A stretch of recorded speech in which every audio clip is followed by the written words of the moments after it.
அனைவருக்கும் வணக்கம். Jaibala YouTube channel சார்பாக உங்கள் அன்புடன் வரவேற்கிறேன். ஜெய்பாலா ஜெய்பாலா ஜெய்பாலா. தத்புருஷாய் வித்மி மகாதேவாய் திமிஹி தன்னோ ருத்ர பிரஜோதயாத். நாராயணாய வித்மிஹி வாசுதேவாய திமிஹி தன்னோ விஷ்ணு பிரஜோதயாத். கோவிந்த ஹரிநாராயணா. பாலத்திருவருடைய திருவருளாலும் முருகப்பெருமானுடைய ஆசிரியர் கொண்டு இன்றைய தினம் அமாவாசை, ஆவணி மாதம் அமாவாசை. இந்த அமாவாசை 22/8/2025 வெள்ளிக்கிழமை மத்தியானம் சரியாக 12:50 இருந்து சனிக்கிழமை 12:25 வரைக்கும் இருக்குது. 2 பட்டு வரக்கூடிய அமாவாசை இது. நம்ம தர்ப்பணம் செய்யலாமா? எந்த நாள் தர்ப்பணம் செஞ்சால் நல்லாயிருக்கும், எங்கெங்கே போய் தர்ப்பணம் எந்த நாளில் போய் செஞ்சால் நல்லா இருக்குங்கிறது பார்ப்போம். அது முன்னாடி நம்மளுடைய சேனல் சப்ஸ்கிரைப் பண்ணுங்கள், லைக் பண்ணுங்கள், கமெண்ட்ஸ் பண்ணுங்கள், உங்களுடைய கருத்துக்களை பதிவிடுங்க. வர 22/8/2025 வெள்ளிக்கிழமை அமாவாசை தர்ப்பணம்.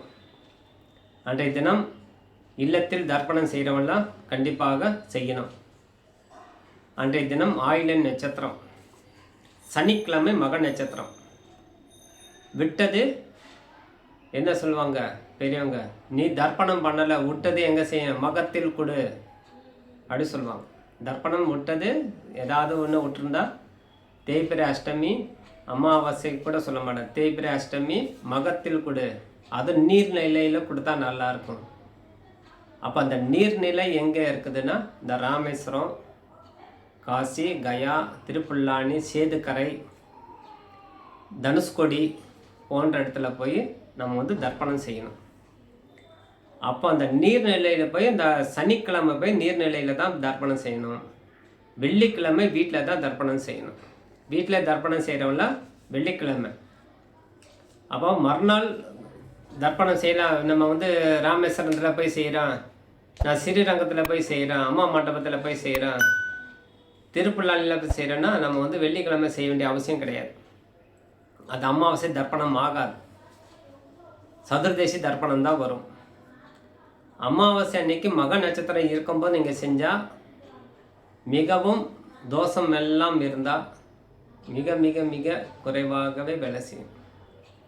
மிகவும் சிறப்பு வாய்ந்த நாள் அப்படின்னு சொன்னால் மகத்தில் கொடுக்குறது. அது அமாவாசை சேர்ந்து வரும்போது அந்த தர்ப்பணம் புண்ணியம் நம்மளுக்கு நிறைய கிடைக்கும். அண்ட் தினம் பரிகார பூஜையெல்லாம் செஞ்சுக்கலாம். பித்ருதோஷம், கன்னி சாபம், தேவ சாபம், கோ சாபம், முனி சாபம், கங்கா சாபம், இன்னும் பல வகையான தோஷங்கள் நம்ம வேலை செஞ்ச, சுமங்கலி சாபம், கர்ப்பிணி சாபம், ஒரு பட்சி சாபம், சர்ப்ப சாபம், ஒரு பாம்பு புத்து கடித்தா சர்ப்ப தோஷம் உண்டாயிடும். அப்போ அத்தனையும் தோஷம் நிவர்த்தி பண்ணிவிடும். அந்த காலத்தில் போய் இந்த மகத்தில் தர்ப்பணம் கொடுக்கும்போது, அதுவும் அந்த மகம் நட்சத்திரத்தில் அமாவாசையும் அஷ்டமி சேர்ந்து வரக்கூடிய காலமாக இருந்தால் அந்த காலத்தில் போய் சேரும். அமாவாசையும் அஷ்டமி சேராது, அது வேறு. ஆனால் நட்சத்திரம் சேரும். அந்த காலத்தில் போய் நம்ம செய்யும்போது இன்றைய தினம் நம்மளுக்கு கிடைக்கின்றது. அப்போ வரக்கூடிய 23/8/2025 சனிக்கிழமை உங்களுக்கு நீர்நிலையில் போய் அங்கங்கே அருகாமையில் இருக்கக்கூடிய நீர்நிலையில் போய் பரிகார பூஜை செஞ்சீங்க. தர்ப்பணம் வேற, பரிகார பூஜை, பரிகார ஹோமங்கள் அது மாதிரி செஞ்சுட்டு வரும்போது உங்கள் கர்ம வினை குறையிறதுக்கு நிறைய வாய்ப்பை கொடுக்கும். நம்ம பல ஜென்மம், பல காலம், பல நாள், பல வருஷம் தர்ப்பணம் பண்ணாமல் விட்டுருந்தாலும் அந்த தர்ப்பண புண்ணியம் கிடைச்சிரும். இப்போ நம்ம தாத்தா பண்ணலை, நம்ம அப்பா பண்ணலை, நம்மளை போய் செய்யலாமான்னு நிறைய பேர் கேள்வி. அந்த கேள்விக்கு விடை கிடைச்சிடும். தாராளமாக செய்யலாம். யாராவது நம்ம முன்னோர்களை கரை ஏற்றணும் இல்லையா? நம்ம முன்னோர்கள் இறந்துட்டாங்க, நம்ம தாத்தா இறந்துட்டாங்க, அப்பா இறந்துட்டாங்கன்னா அவங்களுக்கு கரை ஏற்றுறதுக்கு நம்ம கிடைக்கக்கூடிய ஒரே ஆயுதம் என்னென்னா தர்ப்பணம் தான். அவங்கள பசி ஆற்றுறதுக்கு உண்டான வழி. அதான் அமாவாசை தர்ப்பணம் செய்யணும் அப்படின்னு சொல்கிறது. அமாவாசை பூஜை பண்ணுங்க, அமாவாசை படையல் வைங்க. அவங்கவுங்க சம்பிரதாய பிரகாரம் அமாவாசை கொஞ்சம் தள்ளு போடுங்க அப்படின்னு நிறைய பேர் சொல்லுவாங்க இல்லையா? கொஞ்சோண்டு காக்காய் சாதம் வச்சுட்டு சாப்பிடுங்க, எள்ளுந்தண்ணி விடுங்க. எதுக்கு சொல்கிறோன்னா அவங்க ஆத்மாவுக்கு நம்ம கொடுக்கக்கூடிய ஒரு ஆகாரம், ஒரு பிடி அன்னம், அது மாதிரி ஆட்டோமேட்டிக்காக அது கொடுத்துரும். அந்த ஆகாரம் அந்த அன்னம் வந்து கொடுக்குறது நம்ம எள்ளந்தண்ணி தான். ஆனால் அந்த ராமேஸ்வரம் போய் இந்த சனிக்கிழமை போய் நீங்கள் செய்யும்போது ரொம்ப ரொம்ப சிறப்பு. சனிக்கிழமை கிடைக்கணும், மகம் நட்சத்திரம் கிடைக்கணும், அமாவாசை கிடைக்கணும். இந்த 3 கிடைச்சிருக்குது. இதே மாதிரி சனிக்கிழமை கிடைக்கணும், மக நட்சத்திரம் வரணும், அஷ்டமி வரணும். அதுவும் சிறப்பு பரிகாரத்துக்கு. அதனால் ராமேஸ்வரம் போய் இந்த காலத்தில் போய் பரிகாரம் செஞ்சு அந்தந்த எல்லையில் ராமேஸ்வரம் மட்டும் அல்ல, உங்கள் அருகாமையில் நீர்நிலை இல்லை இடத்துல எங்கெங்கே தர்ப்பணம் செய்கிறாங்களோ அத்தனை இடத்துல போய் நீங்கள் ஒரு புரோகிதரை கூட்டு போய் நீங்கள் தர்ப்பணம் செஞ்சுக்கலாம். ராமேஸ்வரம் போக முடியாத பட்சத்தில் அந்தந்த ஊரில் திருநெல்வேலியில் தாமிரபரணி ஆறு, ஸ்ரீரங்கத்தில் காவேரி ஆறு, அப்போ